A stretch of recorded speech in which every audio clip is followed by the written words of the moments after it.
Hi. പപ്പായയുടെ പൂക്കൾ പൊഴിഞ്ഞു പോകുന്നതിന് 2-3 കാരണങ്ങളുണ്ട്. ഒന്ന്, നമ്മൾ ധാരാളം വെള്ളം കൊടുക്കുന്നത്. പപ്പായയുടെ ചുവട്ടിൽ വെള്ളം കെട്ടി നിന്നു കഴിഞ്ഞാൽ ഈ പൂക്കൾ പൊഴിച്ചിൽ നല്ലവണ്ണം കാണും. അപ്പോൾ വെള്ളം കെട്ടി നിൽക്കാതെ നോക്കുക. പപ്പായക്ക് ശരിക്കും വെള്ളം കൊടുക്കേണ്ടത് പുട്ടുപൊടി നനച്ച പരുവത്തിലായിരിക്കണം. രണ്ടാമത്തെ കാരണം അതിൻ്റെ തൈകൾ. മൊസൈക്ക് അസുഖം ബാധിച്ച പപ്പായയുടെ തൈകളാണ് എങ്കിൽ അതിനും ഇതുപോലെ തന്നെ പൂക്കൾ പൊഴിഞ്ഞു പോവുകയും കായ്കൾ വലിപ്പം വെത്താതെ പൊഴിഞ്ഞു പോവുകയും ചെയ്യും. അപ്പോൾ അതിന് പ്രത്യേകിച്ച് ചികിത്സകളൊന്നുമില്ല. ആ പപ്പായ നമ്മൾ വെട്ടി ഒഴിവാക്കുക എന്നുള്ളതേ ഉള്ളൂ. മൂന്നാമത്തെ റീസൺ ബോറോണിൻ്റെ അഭാവം, കാൽസ്യം, മഗ്നീഷ്യം എന്നിവയുടെ അഭാവം.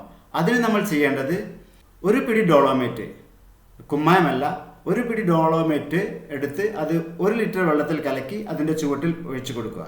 എന്നിട്ട് ഒരു ആഴ്ച കഴിഞ്ഞതിന് ശേഷം 1 ടീസ്പൂൺ ബോറാക്സ് 1 ലിറ്റർ വെള്ളത്തിൽ ലയിപ്പിച്ചിട്ട് അത് ഇതിൻ്റെ ചുവട്ടിൽ ഒഴിച്ചു കൊടുത്തു കഴിഞ്ഞാൽ കായകൾക്ക് നല്ല വലുപ്പവും കാണും. അതേപോലെ തന്നെ കായകൾ കൊഴിഞ്ഞു പോകാതെ ധാരാളം കായകളും ഉണ്ടാവും.